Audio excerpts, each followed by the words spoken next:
1989, Ice-T, one of our favorite actors from Law and Order, released his third album titled The Iceberg. Freedom of speech? Just watch what you say. Bet you didn't know he was the original Negro Damas. Then, we talk about miseducation. Not Lauryn Hill, but the ongoing effort to alter our understanding of America. Speaking of education, outside agitators walk into the HBCU campus, TSU, to protest, making students feel unsafe. You tell me what happened next. Then, we'll close things out with the Robinson Report. Welcome to My Mic Sounds Nice, a freestyle conversation about health, relationships, and culture. Once again, one of your hosts, Tim, always glad to be in the building. Let's get it. Welcome to My Mic Sounds Nice. This is Kev, aka Reggie Jacks, coming from the Bronx. Glad to be here this morning.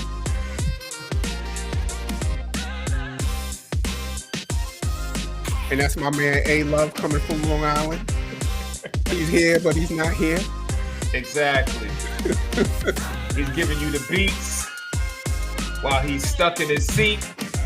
He'll introduce himself and the trio will be complete. Sorry about that, fellas. I froze on the intro. We covered. I couldn't even turn the music off. Yeah. We covered. We covered for you. I don't know if you heard us. For you. Did you hear us? I didn't hear anything. Oh, we had a rhyme and everything. You missed it. We had a rhyme. We introed, man. I'm about to say, when you go back, you'll see it. Yeah, but go ahead. You could properly introduce yourself.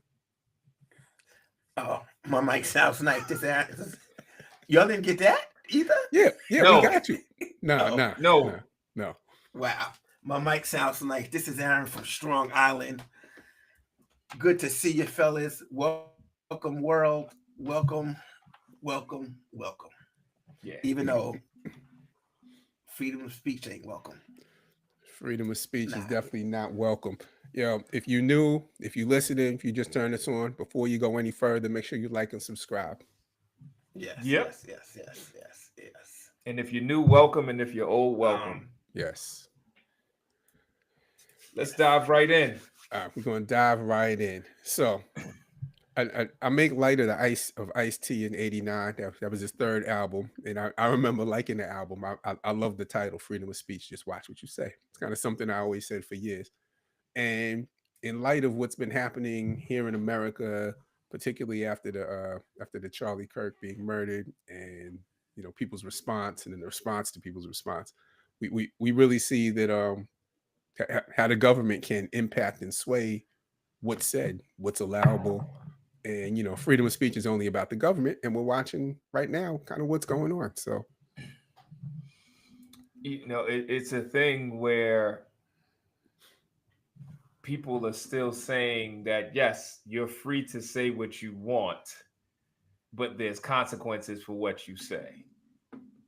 So it's kind of like, oh, we're not opposed to freedom of speech, but you're determining what those consequences are. And as you said, it seemed to have bubbled up even more. I mean, honestly, began with the president coming into office and suing outlets and actually winning, which for me was mind-boggling, that as a president you're suing outlets and then actually winning, and then not winning, they're folding. Folding and paying up, and then pushing certain reporters outside of the press corps, and then now, as you said, after the murder of Charlie Kirk, if anything that was said that was deemed to be not in the line, there's been consequences. People have lost their jobs and things. And so, freedom of speech, but watch what you say. Freedom of speech, but you may have to pay. Freedom of speech looks different today. Freedom of speech, what say you, A? Nah, I mean, I'm okay with the consequence of you speaking in the private sector. I think, people always say, these social media platforms want to curb my freedom of speech. You don't have freedom of speech on a social media network. They own the network, they own the platform.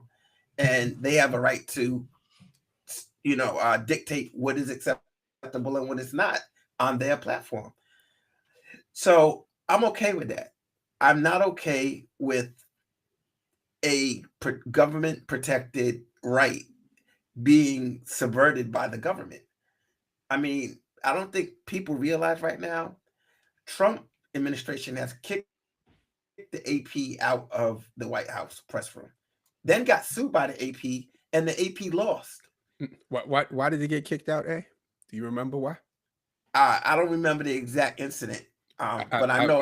I will refresh everybody. The exact incident was when they changed the name Oh, the when Gulf. the Gulf of Mexico became the Gulf of Yeah. Okay, America, I'm sorry. and the AP decided they were like, no, that's not legit. We still calling it the Gulf of Mexico. So they committed the egregious sin of you know Or geography. yeah. Yeah. And this shows you how careless. I'm glad you brought that up, Kevin, because to be that offended that you would kick out the preeminent neutral news organization in the country, um, shows that you don't really care about freedom of speech. You don't care about informing the people. You don't care about fair and balanced. You care about don't offend me. And people, even with Jimmy Kimmel, I think that people think that it was about Charlie Kirk. It was about, I believe personally, that Trump was offended that Kimmel showed the clip of him asking how he feels about Charlie Kirk, and he couldn't go 30 seconds without talking about how nice the ballroom was at the White House. And I think Trump looked stupid, and that's why Kimmel caught bullets. But no, we're living in scary times. We're living in scary times, Kev.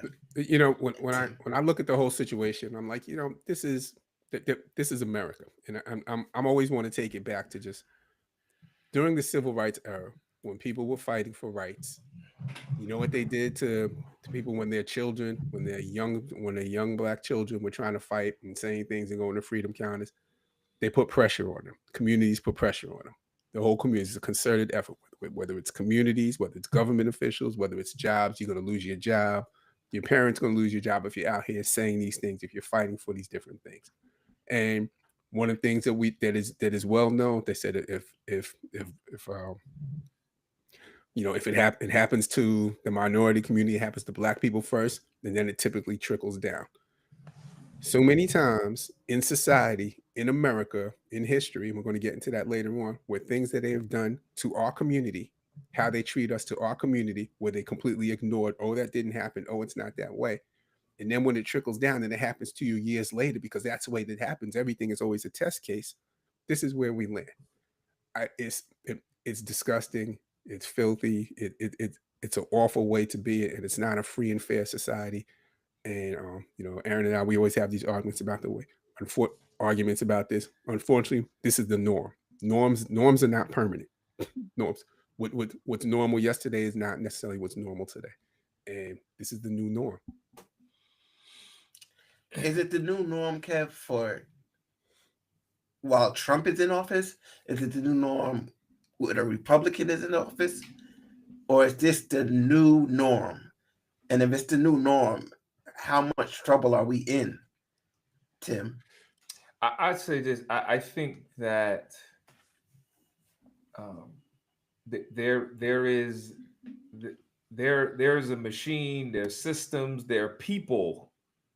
Because if this was solely about Trump, I don't think it would be able to be as impactful.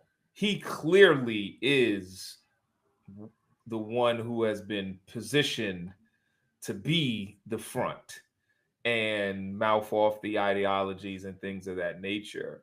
But it is clear that there is a large populace in this nation that feel similarly. So my fear, to your point, is that even if it is Trump specific, what amount of damage will be done during this administration, and how long will it take to potentially undo? I I think some things are easily. I think even most things are easily damaged beyond repair or will never be the same. Agreed. In terms of funding, things like USAID, even if a Democratic president came in, it would probably take the entire administration just to get that up and rolling. Cancer research has been dismantled nationwide. We're going to talk about that on a future episode because I don't think people realize what the administration has done. Um, Areas in which we were leaders worldwide, this government has come in, gutted programs, gutted intellectual cachet that America has had. Now, the visa program that we have, we're going to charge $100,000 for these. What is the visa, Kev? You know the name of that H1Bs, visa? the H1Bs. Yeah, the H1 visas, which is really bringing over the best and brightest to come to America and study or work. And Europe is talking about countering, and Britain, actually lowering the price for those visas and actually taking this opportunity to funnel the people that would normally come to America to study and work and have them come to Europe.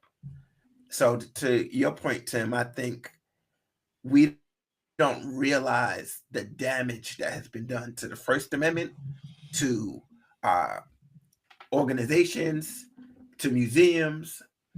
I mean, I don't think people are going to realize how bad this is. I think it will take a historian 100 years from now to really put this in perspective.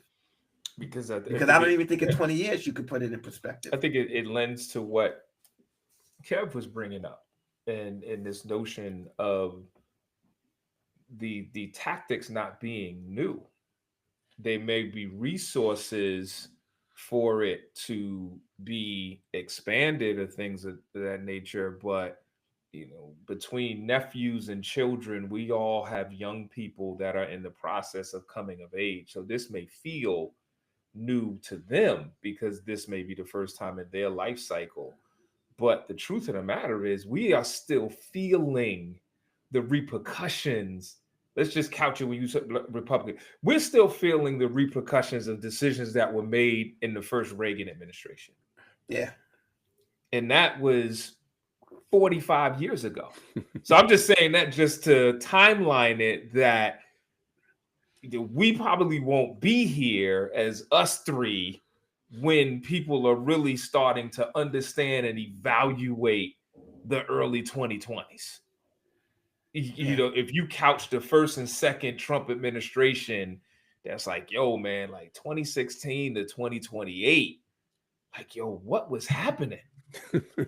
Like on all fronts. And then I feel like the discussion around free speech and sometimes is as important as it is. It almost feels like a distraction and a smokescreen for all of the other things that you just talked about, that we would actually have separate programs on to really start paying attention to, because we're at the age now, it's like, wait a second, medical research, wait, hold up. Like we're at the age now where it's like, what do you mean Medicaid may not be available? What? Do I get my money back? I've been putting it, where like we and Reggie Jacks have at it. Like now I pay attention to those life insurance commercials with what you have in your pocket for $9.95. Like those are the ones I used to go get snacks during those commercials, but now it's like, all right, how much? What's that number? What's that number? Right. No. You said no medical exam? Okay. Yes. Like I'm good. And they'll find a way to still fail us as Black men without even a medical exam. No doubt. It's any law that exists. If a law gave you freedom, then you don't really have that freedom. And I think that's something that in society we don't necessarily recognize. When they gave us the right to vote as Black people, we didn't really have that it's tenuous at best. Because if they gave you the right, they could take away the right. Yeah. And it's not necessarily it's universal. It's like what is it? I guess it's like love, right? Like if you love somebody, I love my wife, I love my kids. Love isn't just a thing. Love is like a verb. To me, it's a verb. It's an action. You have to do the actions that are showing the love. And then if you're going to have these rights, you have to do things to make sure that you continue to maintain these rights and hold on to these rights. And unfortunately, in this society, we don't really have the rights the way that we think we did. And Trump, the Supreme Court, and everything has shown us that we don't. This is all within the law because the same Supreme Court has kind of pretty much codified. Even if what Trump and the influence that they did is wrong, let's say the FCC chair gets punished for his saying, you're going to go through hard times if you don't make a change or if you don't do the right thing. Trump is immune based on the Supreme Court, so he can Yeah. continue to influence these people to go do whatever. And they know that if they don't act, they're going to get fired, or he can put the MAGA world on them. And so it's just like, it doesn't stop. And this is something that has been unleashed. And unless the Supreme Court comes with different rulings, everybody has access to this. My thing is, I just don't know if the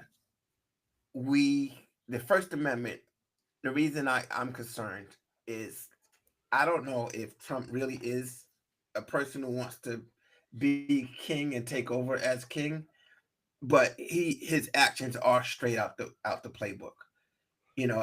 I minimize the press and their ability to report to the people, and then I also make sure no one else can speak out. And if they do speak out, They're punished. there are consequences. So I start with television. I start with Jimmy Kimmel. I've done newspapers. I've done law firms. It is these key elements that prop up a society and prop up a democracy, and they've all been targeted. So the question is, if this is what would happen, when a ruler wants to take over and not be challenged, we don't want to say authoritarian, rule and things of that nature. People don't say that. But if it looks like a duck and it walks like a duck, I mean, what else? And it sounds like a duck. Yeah, I mean, it's concerning, and they're genius because they've attacked so many areas at once that, as to Tim's point, it's like, I don't even know if I can worry about the First Amendment because there's 85 other things going on. And I'm beginning to believe like all 85 things matter.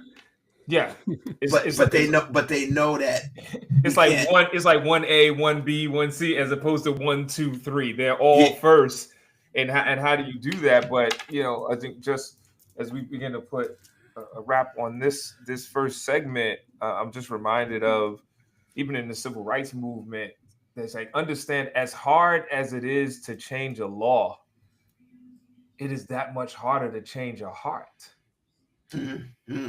And what we are seeing is the heart of people, and we are arguing about laws because that's supposed to be what's there. And like you said, Kev, it's like, okay, the law can say it's illegal to do this, but if my heart hasn't changed, I'm going to find my way around that. And so that's the part I think we are, and then some people will equate that with a culture issue or a value issue. And I feel like as evil or out of pocket as we can be, there's a level of heartlessness that I am seeing play out that is hard for me to be able to fully understand, because it feels like, yo, aren't you doing this to hurt yourself as well? But then there's probably parts of, like, A said 1 through 85, probably they got something from 86 to 90 that will keep them covered and protected. I don't know, but it really, just to see a nation move in a manner that is so heartless, that the part for me that is like, wow, like seeing the eyes, basically we're hard watching. To swallow. Yeah, it's just hard to swallow, because then it's like, how many generations will it take to address that? Yeah, because changing the laws doesn't change that. And Yeah. standing up against the law actually brings out the more venom of what's in their heart. Yep. In a country that has enslaved people, in a country that is completely basically wiped out an entire group of people that were on this land, in a country that dropped multiple atomic bombs on another country. Um, it's not surprising. I can't expect. I know the values are like, you know, they're going to go for the moral clarity or whatever. They're trying to take the moral position, but the difference between what they practice and what they preach, that wide gap in between, that this is where we are, and it's just not surprising that it's happening from this country. And of course, yes, this country has done many good things, but you can't ignore the bad things, and that's where you got to close that gap. Yep. Well, sadly, Kev, the practicing and the preaching are actually becoming more aligned, but that is a different topic. That's a different topic. I'm gonna leave that alone. Y'all gonna get me going, but yeah, it used to be a gap. Now the sermon supports the practice. We'll leave that there. Yeah, it's a we don't want to get kimmeled. That is now a new verb, getting kimmeled. Yes. All right. So what's next? On to the next. Speaking of history, we got the U.S. Department of Education. They've launched this new program. I'm gonna have to read it because my words can't describe it. Yeah, I'm about to say you got to read the teleprompter. So the U.S. Department of Education, the AFPI, I'm not sure what that is. Turning Point USA, Charlie Kirk's thing, Hillsdale College, and over 40 national and state organizations launched the America 250 Civics Coalition. So basically, this landmark initiative is dedicated to renewing patriotism, strengthening civic knowledge, and advancing a shared understanding of America's founding principles in schools across the nation. So basically, America is about to celebrate the 250 years anniversary next year, and they decided to put this coalition together to teach American history with the founding principles of us and who we are as a people the right way. So all that what I just previously said about Native Americans and enslaved people, forget that. That ain't happening. That's not making the curriculum. They ain't making the cut. Yeah, Or as a Star Wars, as a Jedi would say, didn't happen.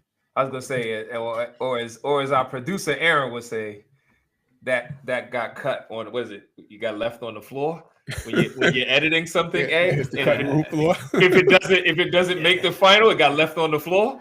Like, cutting room floor, baby. There's gonna be certain facts that won't even make B-roll. Man. Yo, when I heard that they took the picture, I don't know where it's at, but they removed the picture of the famous slave picture that has the whips and whelps on the whelps on the back. Yeah, and they removed that. Yeah, and they removed that picture. I don't know, with Smithsonian or wherever it was.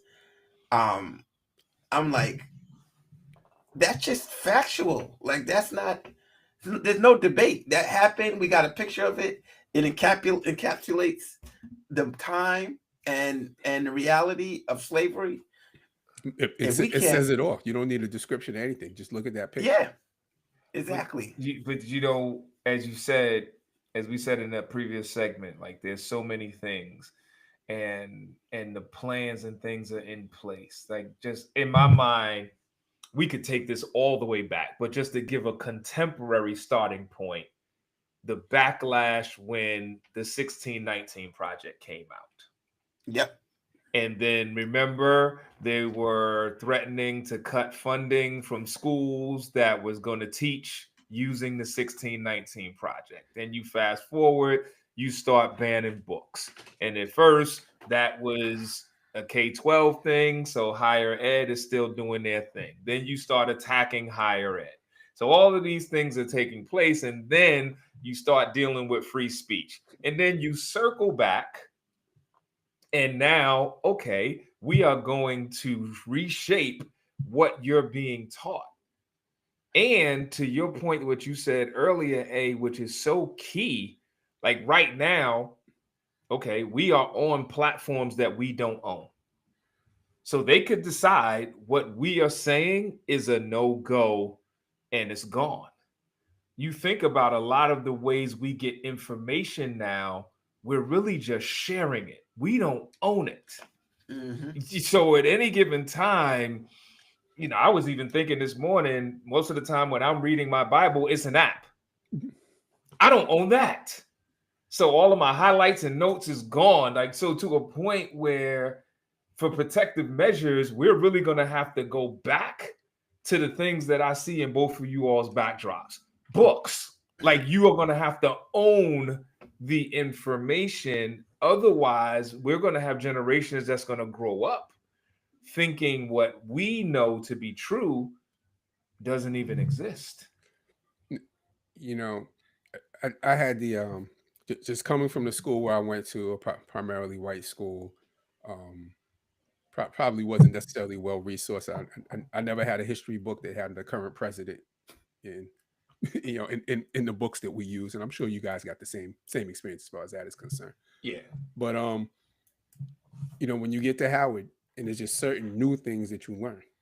Like my parents were pretty progressive, pretty on it, and in teaching me things. So like I'd known about Juneteenth and some other things, but I didn't know about what happened in Oklahoma. I didn't know about the Tulsa riots. There was other riots and things, and just getting to Howard and just kind of you getting all this new information or all this stuff about history. You're like, wait a second, I never learned that, and it kind of opens your eyes and it allows you to think and put things into context. And when you begin to take these things away, it it controls you. Like I go back to Carter G. Woodson, the Miseducation of the Negro, with his famous quote: "You can control a man's thinking. You don't have to worry about his actions. When you determine what a man shall think, you don't have to concern yourself about what he will do." And literally, when you start to mess with people's education, when you treat them in certain ways, there's only one way for them to look at it. Yeah. See, and my problem is if the right wing was like, I'm concerned that there's too much uh leftist ideology in our education, and we need to bring a more comprehensive perspective to teaching our children, I'd be okay with that, because I think contrasting ideas is really, I know for me in college, that's where your mind grows the most, when you have contrasting ideas.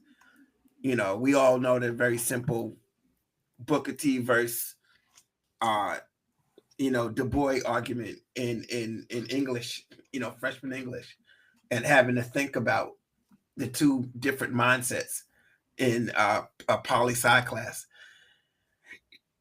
That is healthy, but the right wing is not trying to do that. They are trying to systematically remove things from society, from the classroom, that makes white people uncomfortable, makes white people have to consider a complete history, uh, look at the totality of America, and not the myths of Lincoln never told a lie, of things of that nature. And that is really concerning, because they're not trying to change a manner in which we educate.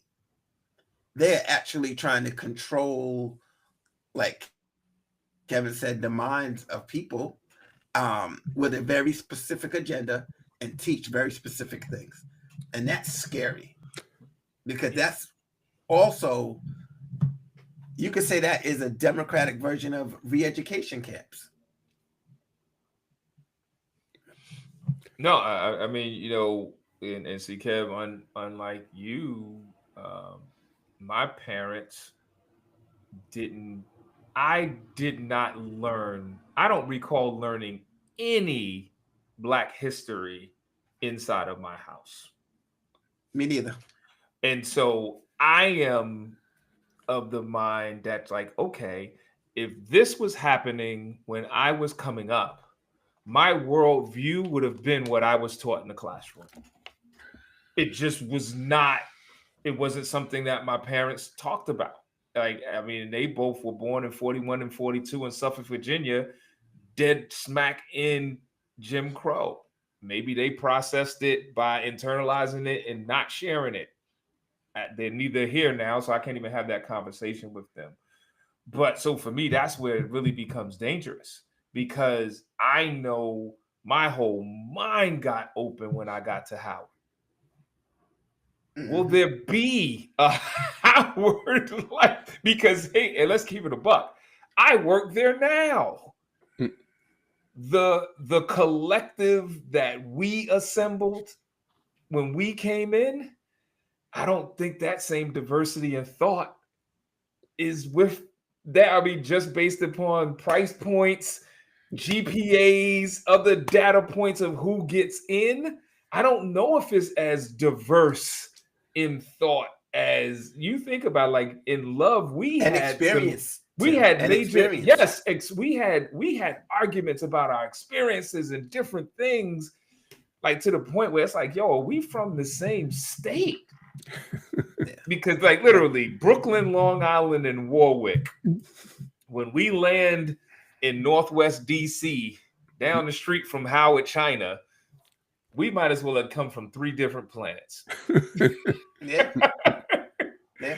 You know, so and you know, just to go back real quick, the wildness is we were all connected in some way. Like Tim, me at Linden Plaza with my uncle, always going to TSS.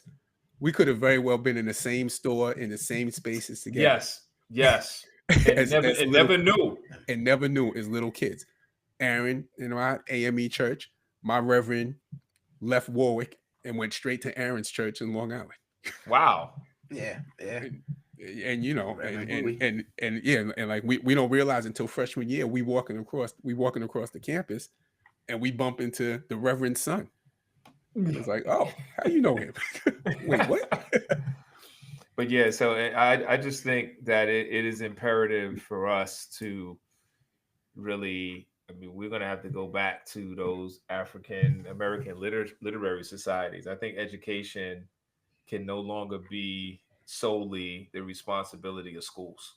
You know, I just want to say, this is not something new. Like they ain't just come up with this idea. Oh, Like not at all. They've been working on this. Hillsdale College has been that kind of their private incubation school where they've been kind of working on this for years.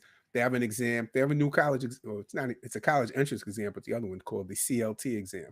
I think it's classic literature test or something like that. They're using it as an SAT. They're using it for 3 to 8 testing, and it's always where if I create the curriculum and I say this is what's going to be important, and that's going to guide textbooks and everything. Now, fortunately, what's happening is the major publishers are not necessarily publishing these things because it's like, yo, it's a lot of money. And while they do alter it for states, they don't want to do that much changing for states because, you know, it's a multi-million-dollar business that they have going on.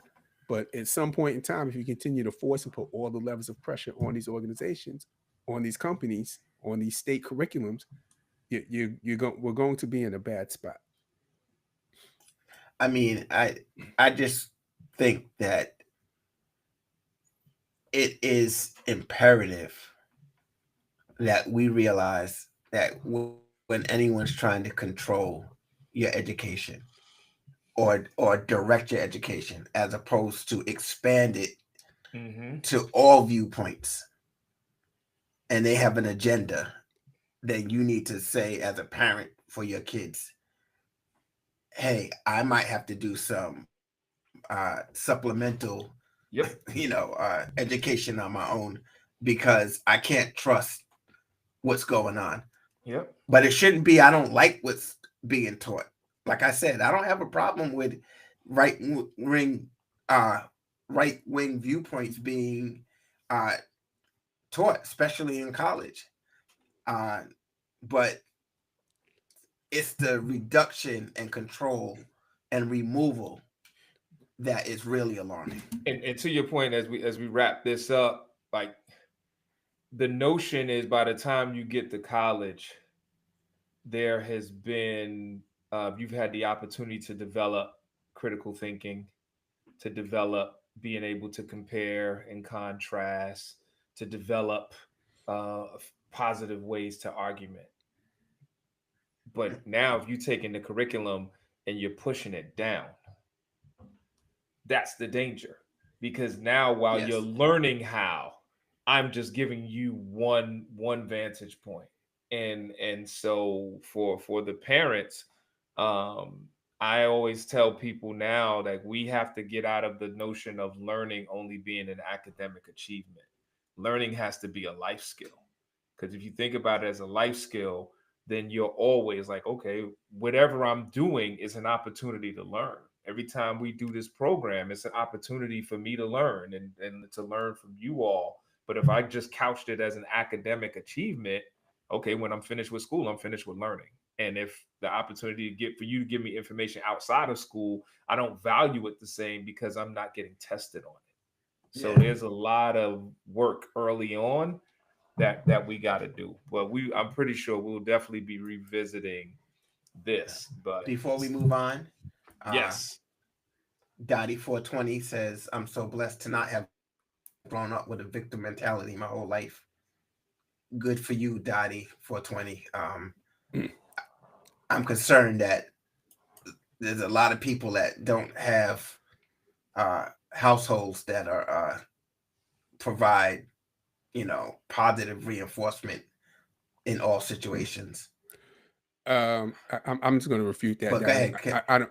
I definitely don't know what a victim mentality is. This is mentality based off of my experience. Now, what you're sharing right now, you're sharing what your experiences were, which are different from my experiences. Now, that's perfectly fine.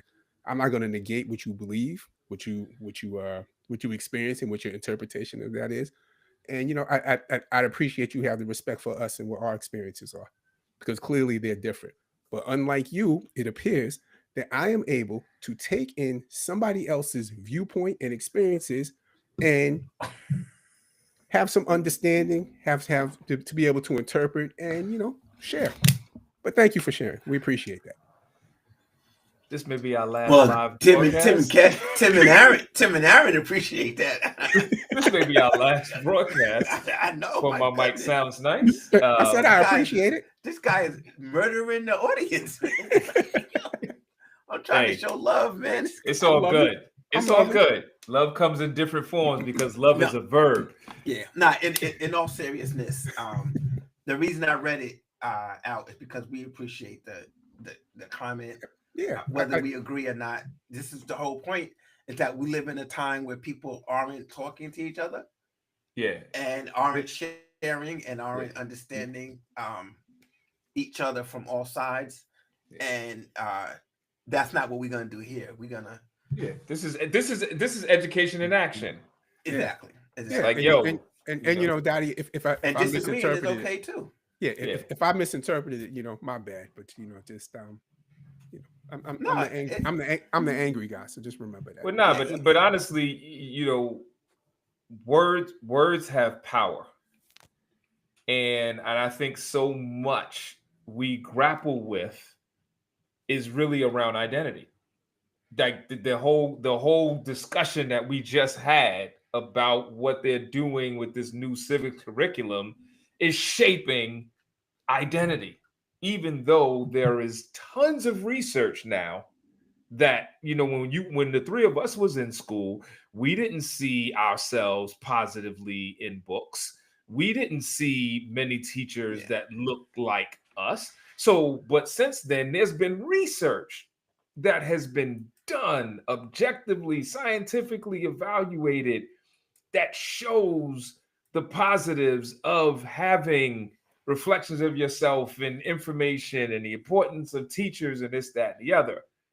You're basically now making a move to go back and throw all that out the window.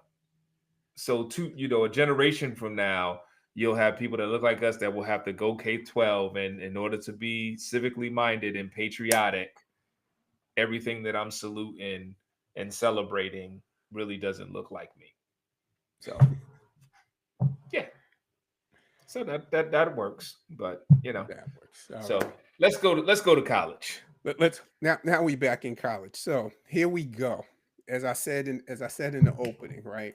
A bunch of outside agitators walk onto a HBCU college campus, Tennessee State University, where my cousin graduated from. They walk on the campus and they come up with some signs. They set up a table and they want to argue about DEI, talking about how it is wrong.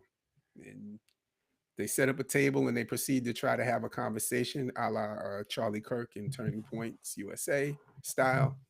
And they are basically ushered off the campus. Now, now we do Is there something else I can help with? stuff. Sorry. Siri wants to get in the mix. Hey, we get our guests in all forms. Yeah, so like we said, we take all voices. we take all voices. So, we know what happened in the springtime as outside agitators went on the campus and they were protesting certain things, and everybody was up in arms. We have to protect the students. We have to protect the small minority of people who were being bullied. So I'm certain that all across America there was an outrage and protection for the fine students of Tennessee State University. Yeah, I mean, I personally don't think they need to be protected. I think that, in fact, that I bristle at that thinking about my time in college and where we were physically at times putting our life on the line over the things that we believe. I hope the college students of today are not so fragile that they can't handle conflict by some fools. I also want to know, why did they think that going to a HBCU and having a discussion about DEI correlates, other than the fact that they're black? There's no DEI in action going on at a HBCU. This is the best and the brightest of the community uh, educating themselves, and if they just want to have a debate on the discussion of DEI, I don't even think most people have can clearly articulate, what DEI is, and the fact that it can mean different things in different circumstances. In education, it would mean something different than maybe at a particular corporation that may have their own individual policy. So in some ways, it's a ridiculous argument to even try it.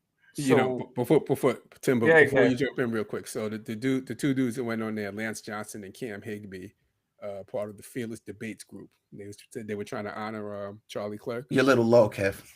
They said they were trying to honor Charlie Kirk, Lance Johnson, and Cam Higby of the Fearless Debates group, and they said that they didn't know that they were on a HBCU campus. So just wanted to throw that out for context. Sure.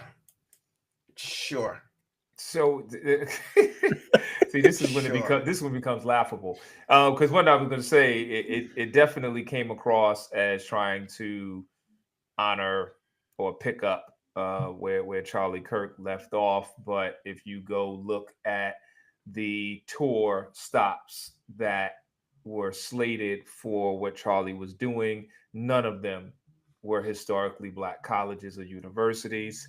I don't think he has ever debated at a historically black college or university. And why is it that the day after he was murdered, there were at least 4 historically black colleges and universities that had to shut down, go in lockdown mode because they were receiving threats? So this is what I'm saying to your point, Aaron. Being on campus now, regardless of maybe the fragility or just the different mindset of the young people, just where society is, it is totally a different. It's just different. That there is this greater feel of protection and being mindful of who's on your campus. Like we get emails letting us know to be mindful of who we even allow to come in, like as a guest in our classrooms. Like technically I'm supposed to let the chair know that I have these 2 individuals coming in, where when we was here, we wasn't even thinking about that at all. But I think given what had just been happening since. And then if you see a bunch of white people and they got MAGA hats and megaphones, so there's ways to set up debate, like versus rolling on campus. But it's interesting how that same thing was reported. That you had some people that was painting the picture like, yo, these people came up on campus and we wasn't having it, then pushing them off. But then you had some people that was just showing the clips of students kind of yelling at them, telling them they need to go. And then it painted the white people as victims. So it's just interesting how you can take the same event, just like we could take the same football and Aaron, you a left-handed quarterback. So the way you throw it, you're going to have a different spin. And if I'm a right-handed, I'm going to take that same ball and it's going to be a different spin. And that receiver has to be comfortable catching it, knowing that those rotations are going to be coming different ways. So I think we have to also be mindful, like this exact story has two different spins on it that paints each one as being attacked. Yeah. And I'll say real quick before I let Kev go. When I say protection, I'm all for security, and in my BNF days, I'm very security minded. So I'm all for protecting a campus and protecting students and making sure people just don't walk up on a campus, because nowadays, it might be a shooting. We didn't have as many mass casualty shootings as you have nowadays. It's not part of the zeitgeist like it is now. But emotionally is what I'm saying. I think. Oh yeah. Okay, I got you. That type of conflict, I think it's good for the kids. It's good for the students. I definitely agree. I think that to be able to engage in healthy debates and exchanging of ideas is extremely important. Kev. I think it's important to be able to regularly have these conversations and engage in just that healthy exchange. I think it's important to be able to accept somebody else's thoughts and ideas, to hear them, and to be able to evaluate and be like, well, maybe this part is right, maybe this, because some things may be all right, some things could be all wrong, or oftentimes it's something that's in between. I don't think it is a problem to debate DEI. I think that I think if you actually sit and have the debate, you can see I think it's clear that a side will win. There might be adjustments in it, how it's practiced, but I think that those things are clear. The problem that I have with I think on college campuses for years is that people weren't willing to engage in these types of conversations. People weren't willing. People would shout people down for a certain point in time, and then they became to force their way on, and now it's just engaging. When you add social media and the video, now I'm doing things for engagement, not necessarily to teach and help understand. Yeah.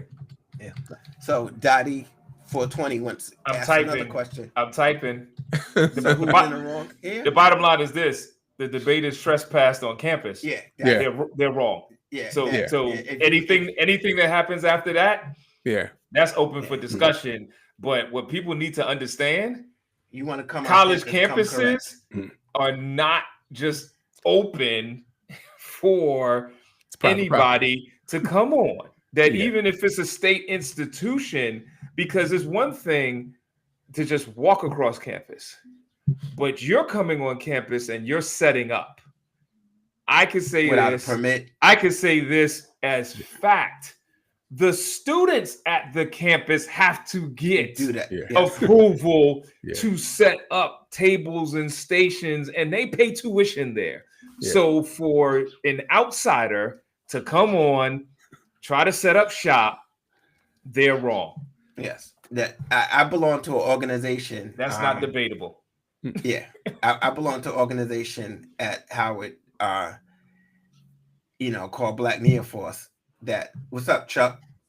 What's the deal? He asked in the chat. Black Neoforce, and we were not a sanctioned organization on campus. We never were. We I think we tried to apply. Did we try and apply? I don't think we were. I I don't don't think. think so. But that didn't allow us to have access to Hmm. any university services, use any university buildings or anything. So we went behind the university's back. Y'all use Douglas 116 after hours. Exactly. Yeah. Exactly. And it was kind of a wink wink thing, because I'm sure now that I'm an adult, I'm sure the administration knew. I think we thought they didn't know. They, You know, they didn't but- know that the light was on until 8 and 9 o'clock at night. Yeah, I will say on the corner where you can see where being a part of it now, yeah, they know. So well, let's say this. Let's say this. Someone knew yeah. and was Yes. cool. Someone knew and was Well, cool. no, with definitely it. security. Knew, Security, because yeah, they the came police across knew. The police definitely knew. Yeah. Dottie asked, so it was wrong to set up. What about the reaction of the students? Well, Dottie, I would say if you play stupid games, you get stupid prizes.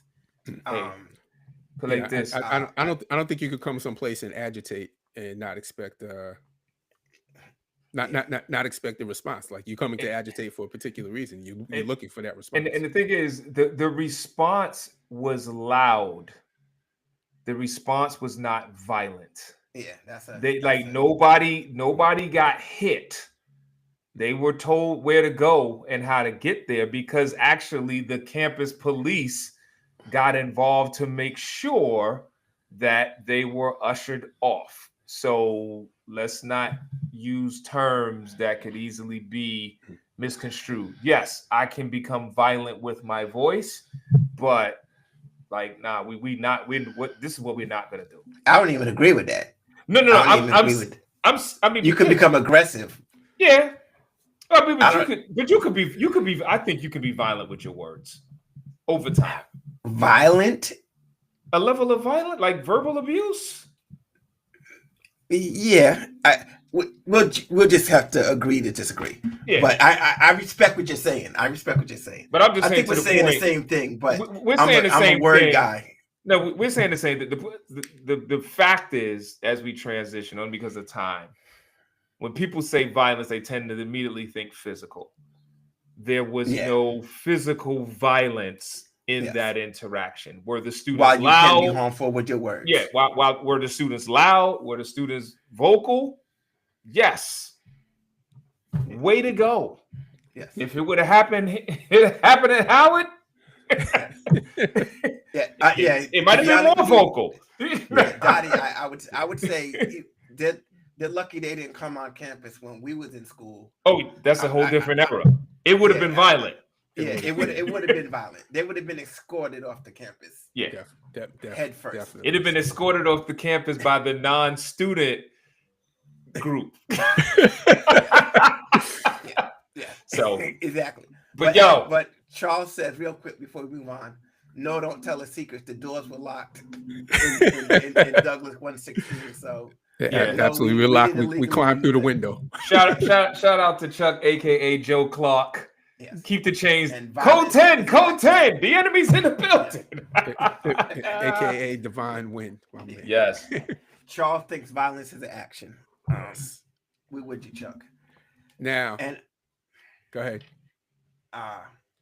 No, I'm about to say, do I need to bring up all of the words that Webb has said over the years that I feel are violent? That's another show.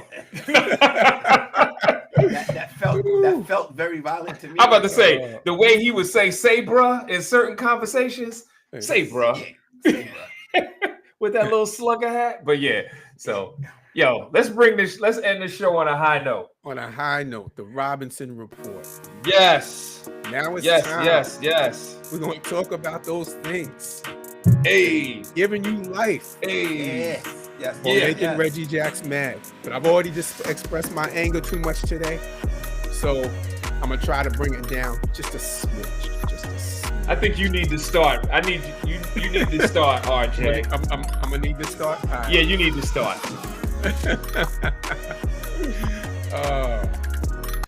Oh, Dottie, you're wild. You're wild with that comment. You do it. All right. Yeah.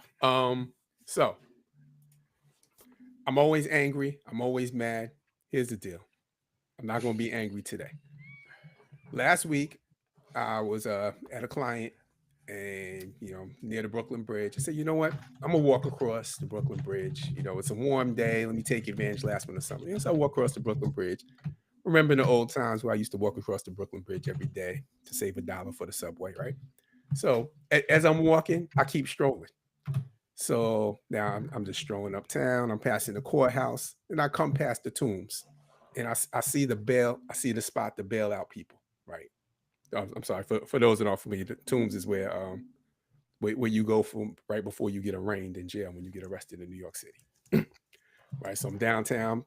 I'm down there by the tombs, looking at the jail, and there's people around. There's officers around, and I'm just watching them. And there's like a tension, there's a sadness in the air, and all these people as they're waiting to bail out their loved ones and waiting to connect with their loved ones. And I just started thinking about just how sad the feeling is. And like you never know what people are going through, and kind of those moments. And having been in the experience of waiting for somebody to get out or friends that in out and those type of things. I'm like, it was I don't know, for whatever reason it touched me. It just made me think about what people are going through. You never know what people are going through, the hard times, the difficulties, and we need to be just kinder out there in life. So this is me being kind. Way to go. What a field trip. What you got, A? I'm upset because he kind of stepped into my Robinson report, so I'm a little mad right now. Well, you just got out. You want me to respond to that? No, I was gonna say you just got out, eh? No. No. My Robinson report is like what is giving us life. And last night, for the first time, I joined the monthly meeting that our old organization, Black Need Force, has, and it really warmed my heart. But it also gave me perspective because real people were checking in and being honest, and revealing things that they're going through in life. And it's not always pretty. Life is lifing. And the fact that it was such a safe space and people were able to share this week, and from my understanding other weeks, that I'm really appreciative of it. And the reason I bring it up for everyone else is because I would say check in on your peoples, because a lot of times people are not going to share their burdens. And sometimes, as long as you're coming from a pure place and a good heart, if you pry a little bit, beyond, hey, how you doing? Oh, I'm doing good. But you actually, open the door a little bit with good intentions, not to be chatty patties or nosy or anything like that, but real concern. People want to share their burdens. They just socially feel like they can't. So I say all that to say I experienced that. I also want to send a shout out to a sister that is going through some health challenges that I learned about last night. Just want to let you know, thinking about you, praying for you, definitely supporting you. I hope you get well soon. Hope you come home from the hospital soon. You know, and in full disclosure, I used to have a crush on you in college. and that's my Robinson report. I will not continue that one. Come on, man. It's college, man. What are you talking about? You act like I gave away the nuclear codes, man. No, what I was saying is I wasn't going to talk about my crushes in college. That was what I was saying. That wasn't my Robinson report. That's it's a crush free zone. I was just saying, I feel you.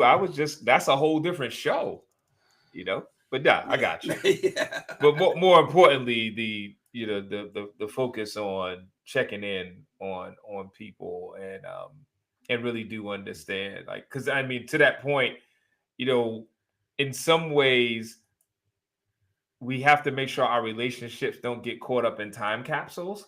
And what I mean by that is, like, we have relationships now, like next year will be 40 years since we graduated high school.